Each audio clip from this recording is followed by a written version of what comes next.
La Star Academy n'est plus seulement une école de chant, c'est un laboratoire de marketing, storytelling et de création de stars. Cette saison, la production a misé sur la création de personas de différentes storytelling associées aux différents candidats. Mais à quel prix? Aujourd'hui, on décrypte ensemble les coulisses de l'émission, les choix de casting et je vous donne mes 3 scénarios pour les quarts de finale avec une analyse 100% communication et marketing. Pour revenir très rapidement sur le contexte de l'émission, la Star Academy, c'est une émission qui a été créée dans les années 2000, basée sur un espèce de mash-up entre de la télé-réalité et une compétition musicale, comme les émissions qu'on aurait pu voir à l'époque, du style X Factor, La France a un incroyable talent ou encore Nouvelle Star. Il y a eu une petite pause entre 2 saisons, ce qui a poussé un changement de direction. Et maintenant, le directeur de la Star Academy est donc le fils de Jean-Jacques Goldman, Michel Goldman, aujourd'hui, en 2025. On en est à la 3e saison de Michel Goldman, après la victoire de Marine. Et on suit les candidats actuels au vendredi 5 décembre. Victor, Anouk, Bastian, Léa, Sarah, Ambre, Théo, Lily, Léo, Mélissa et Jeanne.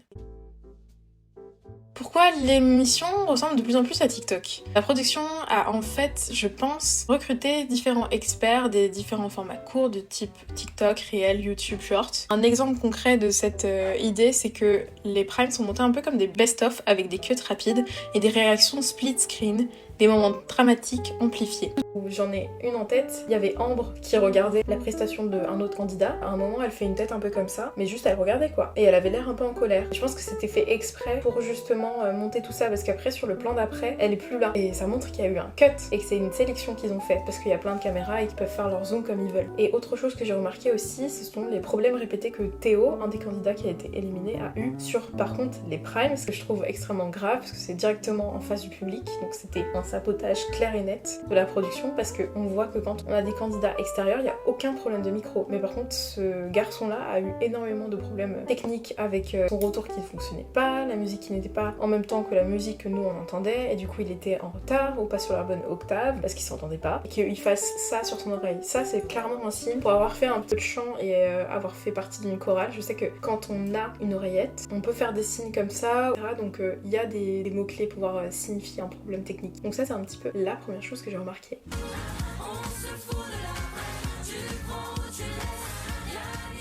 Pourquoi Théo, Léo et Jeanne sont-ils partout? Alors, pourquoi la production choisit inopinément de mettre 2 à 3 personnes en avant de façon régulière? C'est un processus qu'on a déjà vu dans les différentes émissions, mais on va dire que je trouvais que c'était beaucoup plus légitime dans le cadre de la saison de Pierre Garnier, parce que Pierre était... En fait, c'était le personnage principal pour la production, parce qu'il était à la fois dans un triangle amoureux, donc Elena et Candice, et à la fois il faisait beaucoup de musique live, ce qui a offert énormément de prestations de covers qui ont permis au public de apprécier sa qualité. J'ai encore rêvé d'elle. Et du coup, c'était très intéressant et les gens l'ont aimé, mais naturellement, parce qu'en plus c'est quelqu'un de gentil, qui se prend pas la tête, et pourtant il aurait pu avoir plein de polémiques sur lui, sur le fait qu'il était plus proche de Candice, ainsi il s'est rapproché enfin bref, je vais pas vous expliquer l'histoire, mais il aurait pu avoir des polémiques sur le fait que ça reste lui l'élément déclencheur de tout ce qui s'est passé avec la fille Candice et Elena, et que au final il aurait peut-être potentiellement brisé le cœur de Candice, mais bon, ça c'est une autre histoire. Et ensuite la 2e saison c'était plus basé sur la personnalité de Marine, bien qu'elle a une force vocale qui est indéniablement incroyable, on peut pas nier ça. Mais dans le sens où ils ont remarqué très vite que c'était l'une des favorites avec Charles, parce qu'il y avait quand même Charles pendant longtemps qui était là. C'était pas un personnage que j'appréciais parce que je le trouvais pas forcément extrêmement attachant et gentil, mais on garde en tête le fait qu'il est quand même jeune, donc voilà, un jeune garçon. En général, les garçons à l'âge de 18 ans sont pas les plus attachants, je trouve.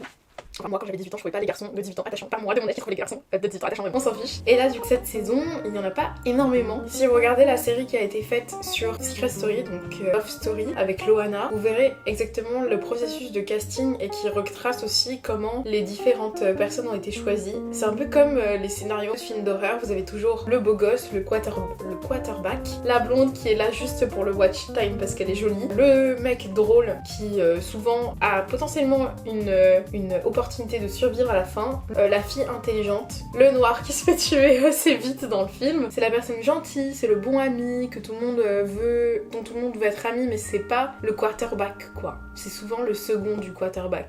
Je sais pas si vous voyez ce que je veux dire. Donc j'ai l'impression que les téléréalités pour moi c'est un petit peu la même chose. Donc la représentation de la France et de la francophonie en Europe principalement, avec Anouk et Léa qui sont là pour bien sûr assurer une audience dans les deux pays parce qu'elles seront forcément les favorites de leur pays dans l'idée. Et ensuite pour les Français on a Sarah qui représente la fille qui avait déjà une communauté, donc elle était là pour faire ramener son audience vers la production, donc c'est pour ça qu'elle a été choisie. On a Jeanne qui représente typiquement la fille française et c'est pour ça qu'elle est beaucoup aimée je pense. On a Léo qui est un peu le français mais un peu alternatif, un peu style années 80, un peu style qui va ramener en nostalgie les personnes qui ont plus de 35 ans. Allez, je vais être gentille, plus de 40 ans quand même. On a Bastien qui a été pris exactement parce que c'était quelqu'un qui était vraiment très bon en comédie musicale et qu'il fallait quelqu'un qui soit énergique et qui soit calé niveau théâtral. Il est très bon pour ça. Victor parce qu'il ramenait quelque chose de sensible et de émotionnellement intéressant. Ça pourrait être un peu l'ami noir dans ma théorie. Parce que c'est le gars dont tout le monde veut être un petit peu pote parce qu'il est quand même cool mais il est super mimi etc.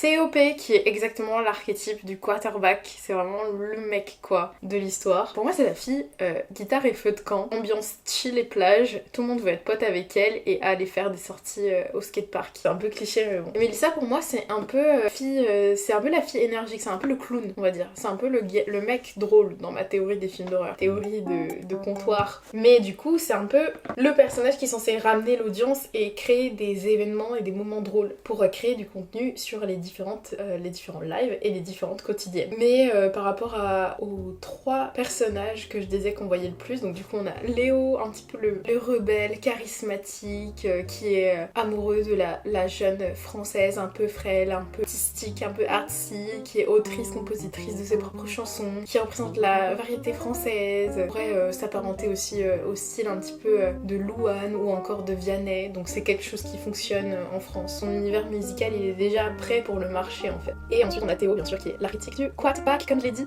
qui est mis en avant dans les primes, dans les storylines un peu romantiques. Ils ont essayé de créer quelque chose avec Anouk bien que lui il était en couple et que c'était très clair et qu'il y a vraiment juste un lien d'amitié profond entre les deux. Et c'était hyper intéressant à voir, mais je trouve que vocalement et scéniquement c'est quelqu'un qui a beaucoup encore à apprendre et qui me donne pas l'aura de star que j'ai envie de suivre, dans le sens où c'est pour ça que je trouve que Ambre correspond parfaitement à cette idée là, c'est que même moi en étant plus âgée qu'elle, je me dis que j'aurais envie de la voir sur scène parce qu'elle me donnerait envie de moi-même avoir plus confiance en moi. Et je trouve que pour moi, la star, c'est un peu ce que t'as envie de voir. Les scénarios pour les quarts de finale sont les suivants. Pour moi, il y a un petit duel qui va se faire entre la logique, marketing et le cœur. Le choix logique est celui que la production devrait avoir. Jeanne, Victor, Sarah et Ambre. Pourquoi ? Parce que Sarah et Ambre ont depuis le début montré une aisance scénique incroyable. C'est un peu les bonnes élèves dans le sens où, mais positivement, pas bonnes élèves dans le sens où je fais le strict minimum mais je fais ce qu'il faut. Mais vraiment les personnes qui s'en sortent le mieux en fait, ça se voit qu'elles sont nées pour faire ça et qu'elles sont nées pour être sur scène tout simplement. Donc elles gèrent en puissance mais incroyable. S'ils finissent par mettre Sarah contre Ambre, c'est sûrement Ambre qui va fonctionner parce qu'on est quand même dans la France de 2025 avec tout ce qui a pu se passer de façon politique. S'ils mettent Jeanne contre Victor, c'est évidemment Jeanne qui risque de gagner parce que justement elle représente la variété française en fait. C'est clairement la fille qui pourrait consoler un peu tout le monde dans le sens où les gens l'aiment bien, n'importe quel âge l'aimer, aussi bien les vieilles dames que les jeunes dans la tranche 13-25 ans. Et donc il resterait Jeanne contre Ambre et là ce serait le choix, on va dire, le plus marketingment facile dans le sens où aussi Jeanne a déjà écrit, ce serait Jeanne pour moi qui finirait par gagner la Star Academy. Anouk, Victor, Sarah et Ambre, ce serait la meilleure finale qu'il pourrait nous offrir. Et aussi il faut savoir que Anouk arrive à faire quelque chose qui est assez intéressant, mais ça c'est parce que physiquement elle est gâtée quoi.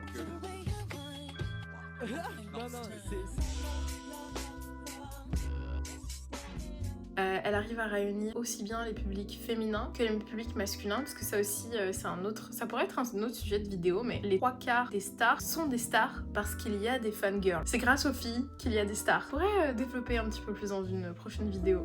Anouk vs Victor, Anouk qui gagne contre Victor, Ambre qui gagne contre Sarah, et donc la finale serait Anouk, Ambre, et ce serait, j'écoute mon cœur à moi, ce serait Anouk qui gagnerait. Donc d'après mes différents scénarios, vous avez pu voir que globalement pour moi ce serait plutôt Jeanne la gagnante de cette saison, parce que c'est à la fois ce que la production essaie de nous orienter, elle a été, malgré le fait qu'on peut penser qu'il y a aussi un petit peu de hasard et de choix du public, mais pour moi c'est vraiment un mélange entre la stratégie et le talent des candidats. Mais une chose est sûre, c'est que cette saison, la production a joué toutes les cartes qu'elle avait en sa possession, mais la question qu'on peut se poser, c'est est-ce que ça va payer à long terme? Et vous, dites-moi ce que vous en pensez en commentaire, et dites-moi vos prédictions de quatuor gagnant, parce que pour moi, à partir du moment où t'es dans les 4 derniers, t'es déjà quand même un petit peu gagnant, on l'a déjà vu dans les autres saisons. N'oubliez pas de liker et de vous abonner à ma vidéo si vous voulez que je sorte plus de vidéos sur des décryptages axés un petit peu marketing, communication. Le premier format que je teste comme ça, et c'est quelque chose qui m'a toujours hyper intéressée. Merci d'avoir suivi la vidéo jusque là, je parle beaucoup et je pense que ça va être très long, mais je vais essayer de cut au maximum. Et on se retrouve dans pas trop longtemps j'espère pour une nouvelle vidéo d'analyse.